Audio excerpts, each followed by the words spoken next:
The dinner was never meant to be anything more than polite obligation. My older sister, Carla, had called 3 weeks earlier with that careful tone she always used when she wanted something from me without asking directly. "We're doing a family thing at Mom's new place next Saturday. Everyone's coming. You should be there, Alex. It's important to her." She didn't say important to me, but the subtext hung between us like smoke. I said yes because refusing would have started another 6-month silence, and I was tired of silences. I arrived 10 minutes early in the same faded navy windbreaker I'd worn since 2018, the one with the small tear at the left cuff I never bothered to mend. The house smelled of garlic, rosemary, and the faint chemical sweetness of whatever candle Mom had lit to make it feel elegant. Voices spilled from the dining room before I even closed the door. Laughter that sounded rehearsed, the clink of wine glasses, the low murmur of people trying to impress each other. Carla spotted me first. She swept over in a cream silk blouse and heels that clicked like judgment. "You made it," she said, kissing the air near my cheek. "Good, Mom's been asking." Her eyes flicked down to my jacket, then away. She didn't comment. She never did anymore, not out loud. Mom appeared next, arms wide, perfume arriving before she did. "My boy," she said, hugging me tight enough that I felt the tremor in her shoulders. She was thinner than last Christmas. Happier, though. The kind of happy that comes with someone new filling the empty side of the bed. Then he walked in.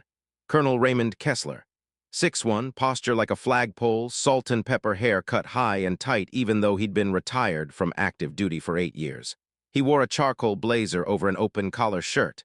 No tie, but the absence felt deliberate, a way of saying I don't need one to command a room. He shook my hand once, firm, assessing, the way men do when they're measuring whether you're worth remembering. "Alex Rivera," he said, voice carrying the practiced volume of someone used to being heard over rotor blades and gunfire. "Carla tells me you're between things right now." I smiled the small, polite smile I'd perfected over the last decade. "I'm good, sir, keeping busy." He nodded once, already turning back toward the table. Dismissed. We sat. The table was set for 8. Mom, Kessler, Carla, and her husband, Greg, corporate lawyer, perpetual golf tan. Their 2 teenagers who spent most of dinner scrolling under the table, Aunt Lena, Mom's sister, always 3 glasses ahead, and me. Conversation orbited Kessler like planets around a star. Promotions he'd earned. Deployments he'd led. The time he'd stared down a room full of generals and told them exactly why their plan would get people killed. Mom listened with shining eyes. Carla nodded at every appropriate beat. Greg asked intelligent follow-up questions designed to show he understood military strategy better than most civilians. Eventually, the spotlight swung my direction.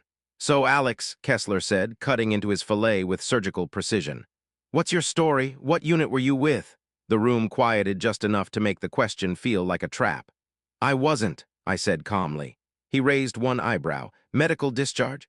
"No, sir, honorable, just chose not to re-enlist." A thin smile. "Early out, shame. A lot of young men leave before they're really tested." Carla shifted. Mom's smile faltered for half a second. I took a slow sip of water. "Some tests don't require stripes on your sleeve." He leaned back, fork paused midair. "Discipline doesn't end when you hang up the uniform, son. Posture. Eye contact, respect for authority, those things follow you." He pointed the fork toward me, not aggressive, just illustrative. "Sit up straight." Mom froze. Greg coughed into his napkin. One of the teenagers actually looked up from their phone. I stayed exactly as I was, shoulders relaxed, spine comfortable against the chair. "Sir," I said, voice even, "this isn't a formation. And you don't outrank me at this table." The smile vanished. "You don't outrank me anywhere, son." "That's correct," I answered. "I don't." Silence stretched thin and sharp. Then the doorbell rang. Mom blinked. "I'm not expecting anyone else." I stood. "I am." I walked to the door, opened it. 2 men stepped inside. Both in plain civilian clothes, dark jeans, plain jackets, but the way they carried themselves turned the foyer into a briefing room. Shoulders back, eyes scanning corners out of habit. The older one, mid-50s, gray at the temples, gave me a small nod. "Good evening, sir." Kessler appeared behind me, voice already rising. "Who the hell are they?" I didn't answer right away. The younger man, early 30s, still carrying the lean look of someone who spent years in gyms and aircraft carriers, looked past me at Kessler. "Sir," he said carefully, "with all due respect, you should probably take your seat." Kessler bristled. "I don't take orders from civilians." The older man met his eyes. "You once did, indirectly." The room went still. "I flew under the task force." He stood up. The older man continued, voice low but carrying. So did half the guys still breathing because of the decisions made in those planning cells. Some of us are still here because he said no when everyone else said go. Kessler's face changed, confusion first, then the slow dawn of recognition. He looked at me again, really looked. I shook my head once. Dinner's getting cold. But the real lesson was only beginning, and it would arrive not with medals or titles, but with the kind of silence that finally lets truth breathe. The colonel sat slowly, the first crack appearing in the armor he'd worn for decades. He had no idea yet that the quiet man he just dismissed was about to dismantle everything he thought he understood about rank, respect, and the invisible weight some men carry home long after the mission ends. The colonel sat slowly, the way a man lowers himself onto a chair after realizing the ground beneath him has shifted. His blazer creased at the elbows for the first time that evening. The perfect posture cracked just enough to let vulnerability slip through. He looked at the two men standing in the foyer, still at parade rest, still radiating the quiet certainty of people who had once followed orders from shadows, and then back at me. I didn't move, I didn't need to. Mom's voice broke first, small and uncertain. "Alex, who are they?" The older man, Captain Daniel Torres, though he hadn't worn the rank in civilian company for years, answered before I could. "Ma'am, I'm Daniel Torres. This is Chief Petty Officer Mateo Reyes. We flew together under your son's task force command in 2014 and again in 2019. We were in the area for a memorial tomorrow. Thought we'd stop by and pay respects. Didn't realize it was family night." Kessler's jaw worked once, twice. "Task force command," he repeated, the words tasting foreign. "You're saying Torres nodded once. He stood up the Joint Special Operations Cell that kept our squadron alive through 3 consecutive tours. When the brass wanted to pull us back after the second bird went down, he fought the board for 48 straight hours. No sleep, no backup, just maps, intel, and a refusal to let good men die because someone in DC was reading the wrong metrics." Reyes spoke up then, voice softer but no less certain. "I was the co-pilot on the extraction that night in Helmand. We took triple RPG hits on ingress. Lost hydraulics, lost comms, lost half the cabin to fire. He talked us down from a forward operating base 200 clicks away, voice only, no visuals, while coordinating close air support that kept the Taliban from closing the circle. We walked away, most squads that night didn't. The teenagers had stopped scrolling. Greg's wine glass hovered forgotten halfway to his mouth. Aunt Lena set her glass down with a soft clink that sounded like surrender. Kessler turned to me fully now. "You never said." "I don't," I replied. "It's not dinner conversation." Mom's eyes were wet, not tears yet, just the shimmer that comes right before. "All those years you were gone, you never told us what you were really doing." "I told you I was flying," I said gently. "That was enough." Carla crossed her arms, the silk of her blouse whispering against itself. "You let us think you were just drifting after the service. Odd jobs, that little auto shop you run, we thought." "You thought I was wasting potential," I finished for her. No anger, just fact. She looked away. Kessler cleared his throat. "I spoke out of turn earlier. I apologize." I nodded once. "Accepted." But apologies don't erase gravity. The air still carried weight. Torres glanced at Reyes, then back at me. "Sir, we won't stay long. Just wanted to say," he paused, searching for the right word. "Thank you again for the nights you wouldn't let us quit," Reyes added quietly, "and for the ones you still don't talk about."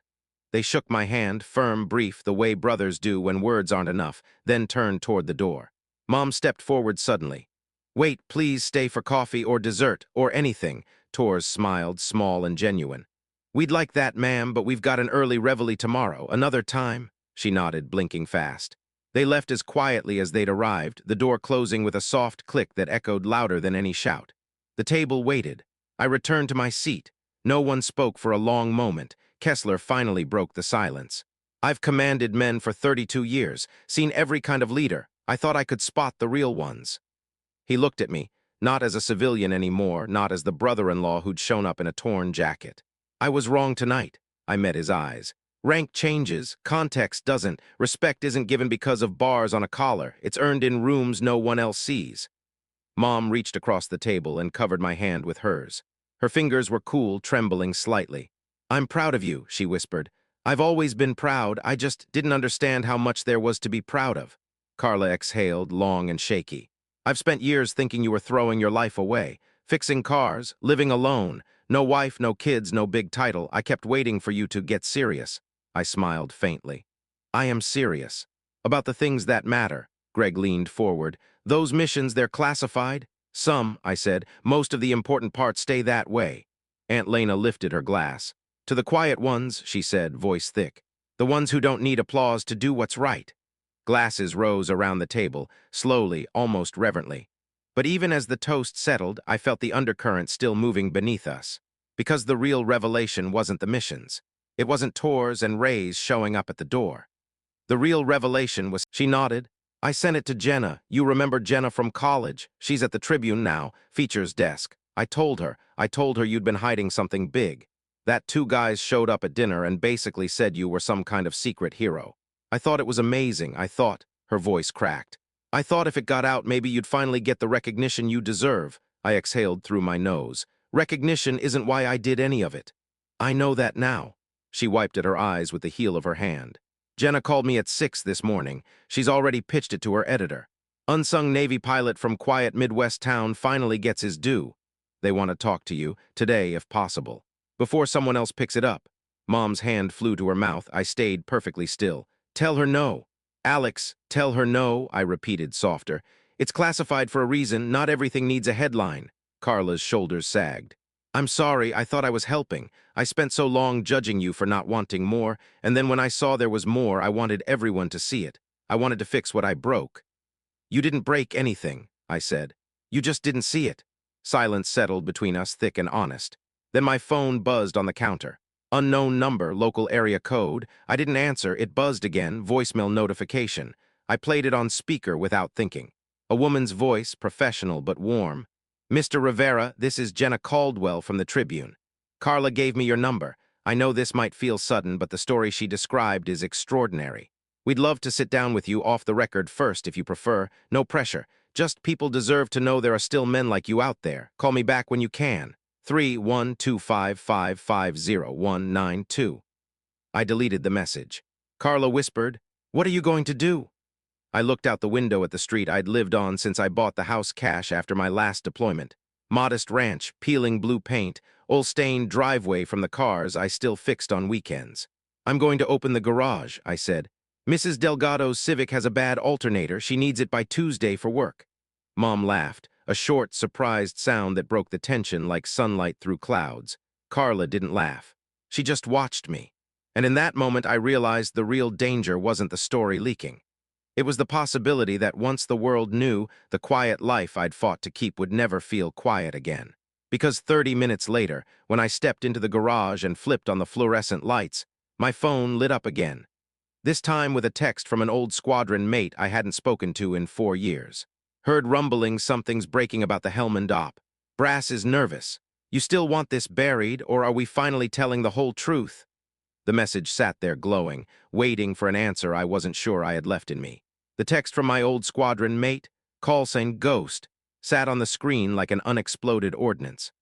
I stared at it for a full 10 seconds before the garage lights flickered once, reminding me the alternator job wasn't going to fix itself.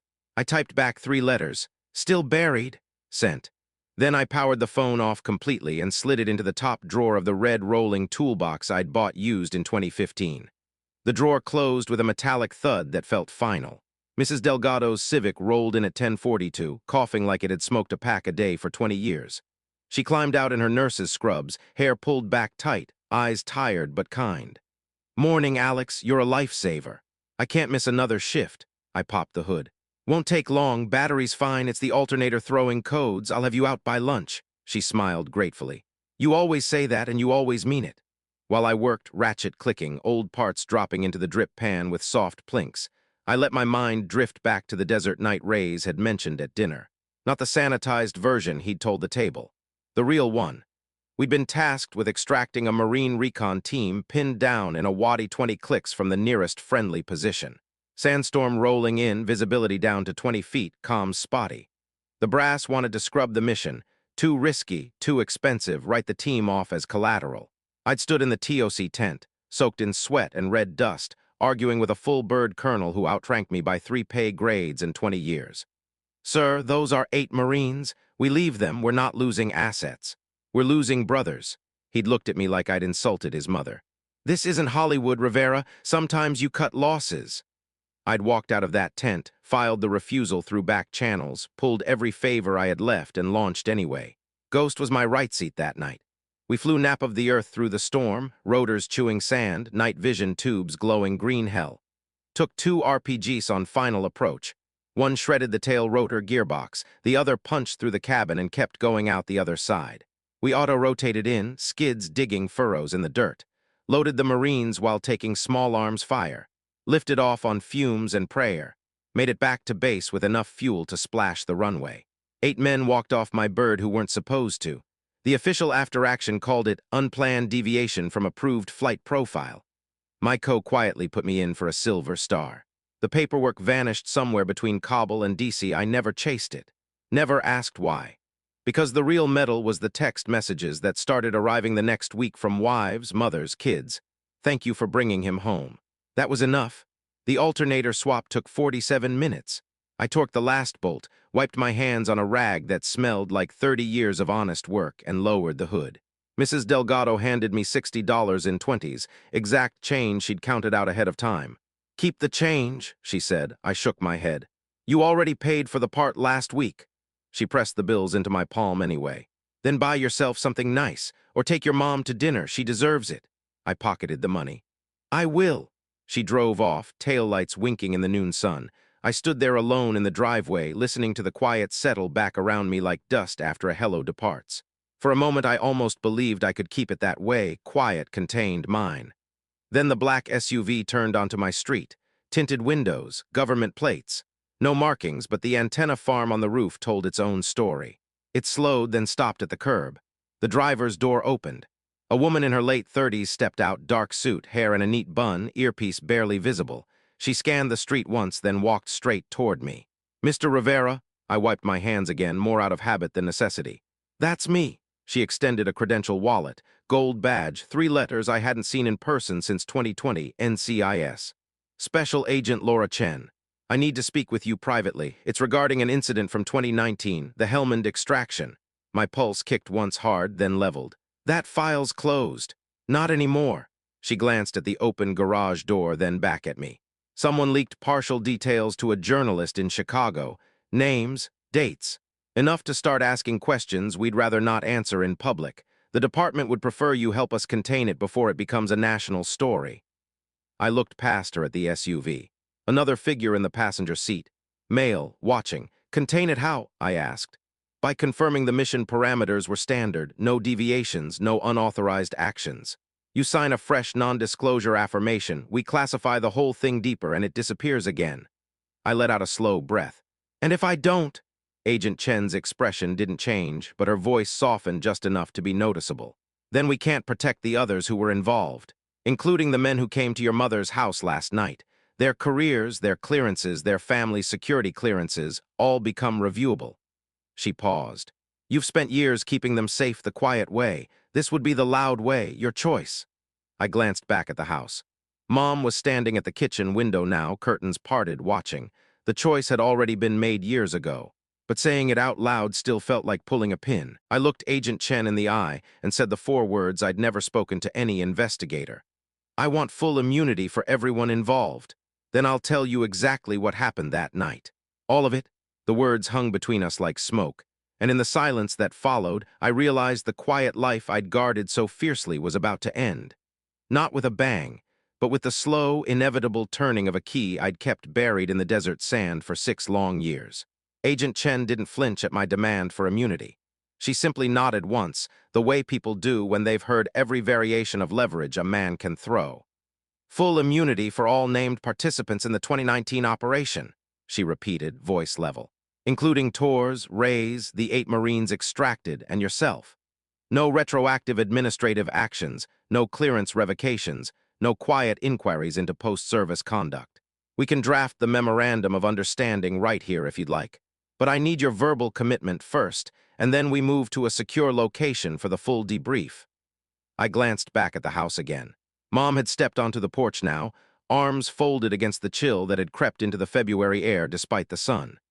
Her face held that same mix of worry and quiet strength I'd seen the night Dad died, afraid, but refusing to break in front of anyone. I need 10 minutes, I told Chen. Family conversation. She checked her watch. You have 8. The leak is already moving. By tonight it could be on X Reddit military forums. Once it's viral, immunity becomes a lot harder to guarantee. I walked back to the porch without another word. Mom met my eyes before I reached the steps. Who is she? NCIS, I said simply. They want to talk about an old mission. Carla appeared in the doorway behind her, still holding the untouched coffee from earlier. The one from last night? I nodded. Someone talked, not Tors or Rays, they wouldn't, but pieces got out.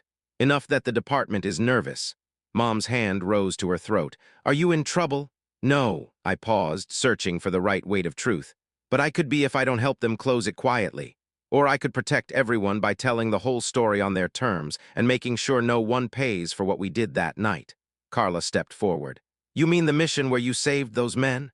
Among other things. I looked between them. I've kept it buried because the truth isn't clean. We broke protocol multiple times. I gave orders that weren't mine to give. If the wrong people dig, careers end. Families get pulled into investigations.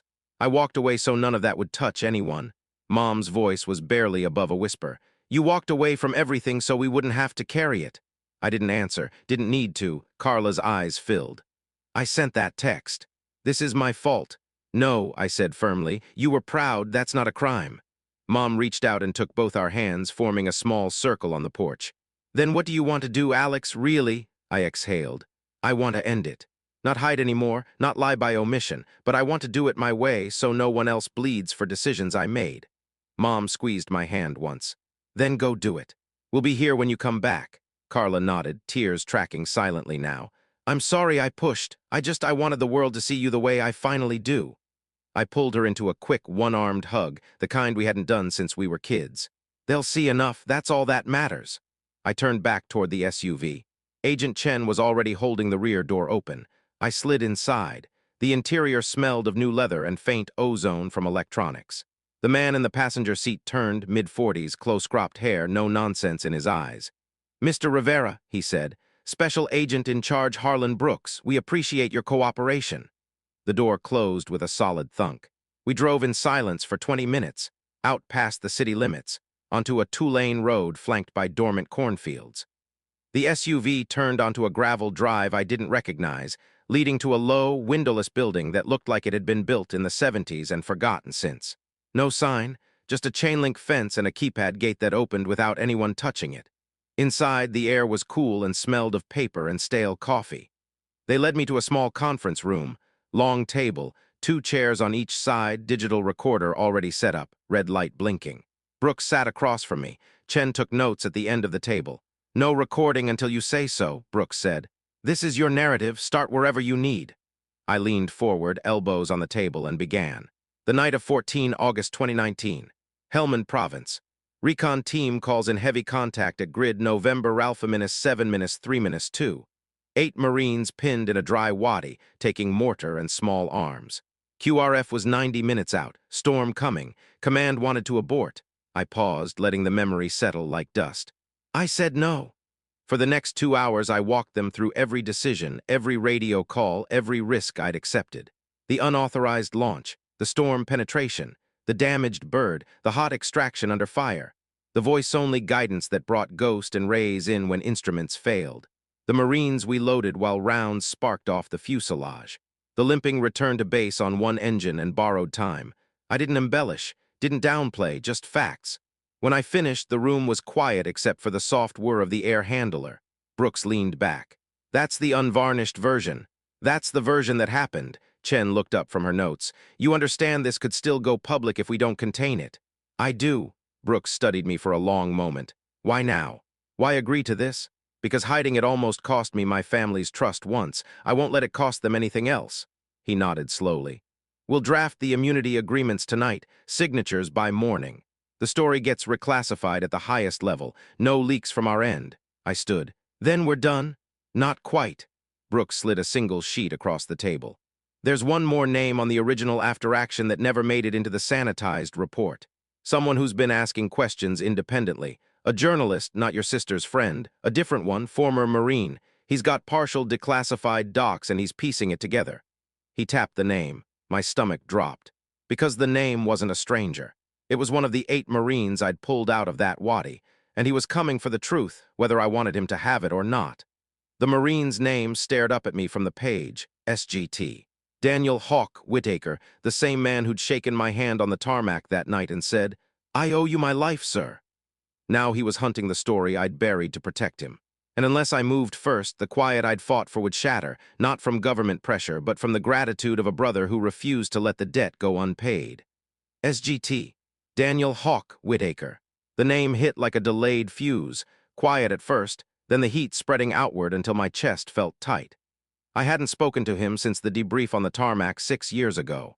He'd been 23 then, bleeding from a through-and-through on his left thigh, still grinning like a man who'd cheated death and liked the taste. He'd gripped my forearm, eyes wide under the NVG grease, and said exactly those words. "I owe you my life, sir." Now that debt had turned into a mission of its own. Agent Brooks watched my face carefully. Whitaker's been out 4 years, works private security now, high-end executive protection, mostly overseas contracts. Clean record, but he's been filing FOIA requests for the last 18 months, cross-referencing dates, call signs, tail numbers. He's close, too close. I slid the paper back across the table. He's not the enemy. No, Brooks agreed. But he's persistent, and he's talking to the same journalist your sister reached out to. They're pooling notes. If they connect the dots publicly before we reclassify, it triggers congressional oversight. Hearings, subpoenas. The kind of spotlight that burns everyone it touches. Chen leaned forward. We can reach out to him, bring him in. Same deal we're offering you: immunity, non-disclosure reinforcement, quiet close, but he's not military anymore. He doesn't have to listen. I rubbed the bridge of my nose. He won't, not if he thinks the truth is being buried again. Brooks exhaled through his teeth. Then we need you to talk to him first, before the story breaks. Convince him the quiet way is still the right way. I looked between them. You're asking me to lie to a man whose life I saved. We're asking you to protect him, Chen corrected gently. And the others. The same way you always have.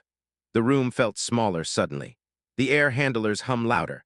I thought of Mom on the porch, Carla's apology still hanging between us, the garage waiting with its familiar smell of oil and metal. I thought of the life I'd chosen, small, steady, mine, and I thought of Hawk somewhere out there carrying the same memory I did, only louder.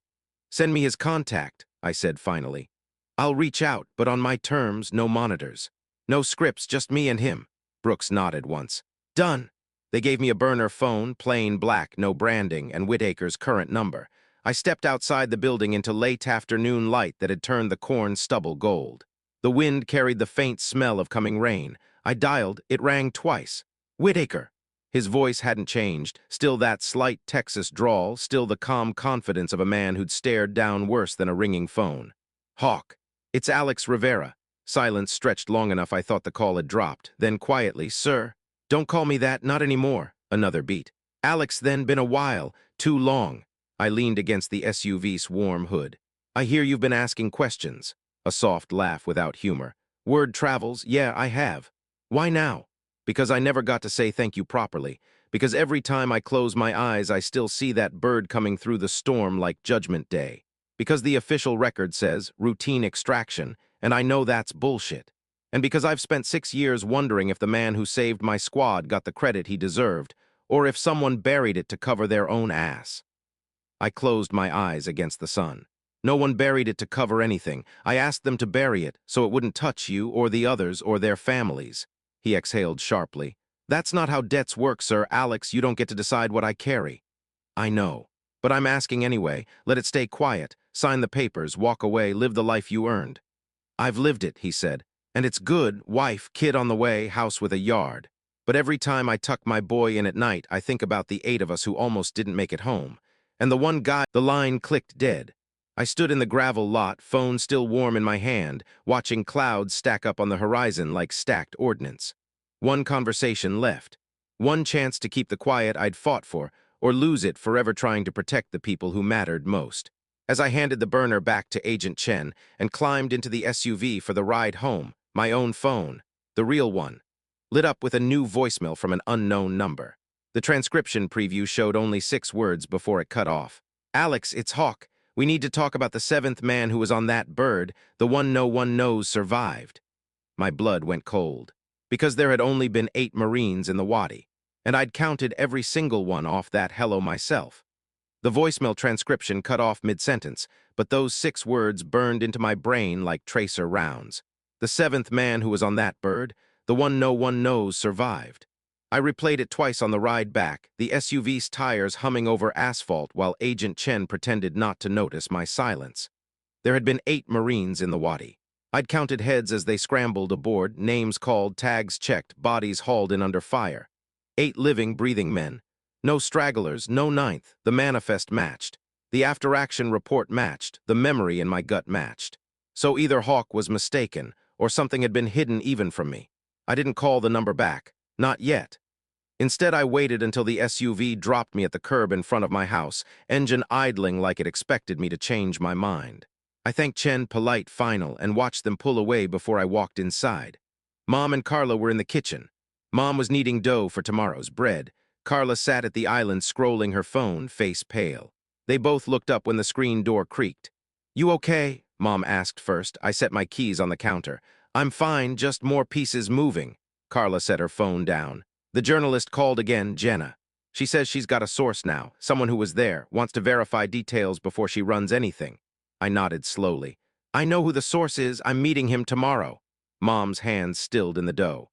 "Is it dangerous?" "Not like that." I hesitated, then decided truth was kinder than half measures. "But there's something I don't understand yet, something about that night. I need to hear it from him." Carla stood. "I'm coming with you." "No, Alex, you started this chain," I said, not unkindly, "but you don't need to finish it. This is between me and him." She opened her mouth to argue, then closed it, nodded once. "Just come home after." "I will." That night I barely slept.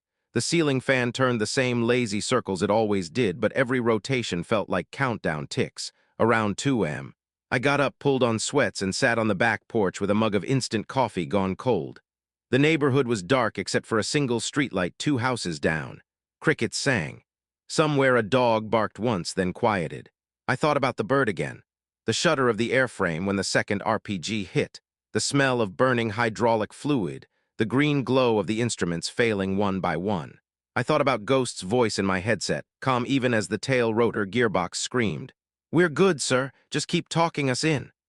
I hadn't told anyone, not even the debrief officers, about the faint voice that came over the secondary comms right before we lifted off. A whisper through static. "Wait, one more."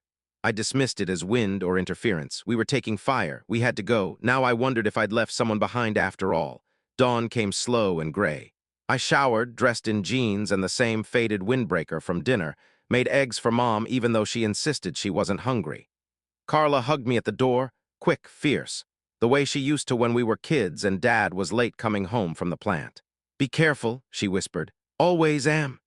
The old airstrip outside Joliet was 25 miles south, cracked asphalt runway overgrown with weeds, a rusted windsock hanging limp, chain-link fence sagging in places. No tower. No hangars left standing, just silence and memory. I arrived at 1:45, parked the truck near the threshold markings, engine off, windows down. Wind moved through the grass like breath. At 1:58, a black pickup rolled up the access road. Dust plume behind it. It stopped 20 yards away, door opened. Hawk stepped out. He was taller than I remembered, 6'3" now, broader in the shoulders, hair still regulation short but streaked with early gray at the temples. Jeans, black hoodie, boots scuffed from real work. No visible weapon, but the way he moved said he knew how to use one if needed. He walked toward me slow, deliberate, stopped 5 feet away. "Alex, Hawk." We stood there a moment, 2 men who'd once shared a cockpit in hell, now meeting on neutral ground like strangers who remembered too much. He spoke first. "You look the same." "You look older." A small smile. "Fatherhood does that." I nodded toward the runway. "Walk." We fell into step along the faded center line, boots crunching gravel. The wind picked up, carrying the faint smell of jet fuel that never quite leaves places like this. "You said 7th man," I started. Hawk kept his eyes forward. "Yeah, there were 8, I counted. You counted 8 who made it aboard." He stopped walking, turned to face me. "There was a 9th, Afghan interpreter, local national. He'd been embedded with the recon team for 6 months. When the mortars started, he got separated in the Wadi. We thought he was gone, but right as your bird touched down, he came sprinting out of the smoke, bleeding bad, leg torn up. He made it to the ramp just as we were lifting. My pulse kicked. I didn't see him. You wouldn't have. He collapsed inside the cabin behind the bulkhead. We were taking rounds, smoke everywhere. Ghost and I got the ramp up while you flew. We stabilized him en route, tourniquet pressure dressing. He was alive when we landed at base. Barely. I stared at him. The manifest never listed him, command scrubbed it, said he was never on the bird. Said if word got out we'd extracted a local without authorization, it would trigger diplomatic fallout. They flew him to Bagram under alias, patched him up, then disappeared him. Witness protection, relocation, whatever they call it when they don't want questions. I felt the ground tilt under me. And you knew. I knew, the squad knew. We kept our mouths shut because they threatened our careers if we talked. But I never forgot his face, or yours.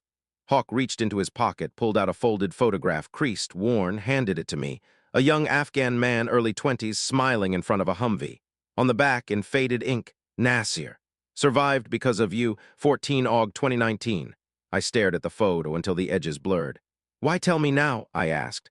Because Nasir found me last month, through back channels. He's in the States, legal.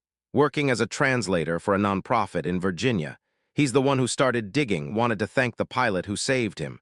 He reached out to me. I reached out to the journalist. Thought the story deserved to be told. All of it, I handed the photo back. It can't be. It all cool, I laughed, short, surprised, sat across from them, Nasir's expression sobered. I've waited 6 years to say this properly. Thank you for the voice in the dark, for not leaving me behind, for giving me a life after the Wadi. I swallowed. I didn't know you were there, not until yesterday. I know, they hid me, but I remembered, and when I was safe, when I could breathe again, I started looking, not for revenge. For gratitude.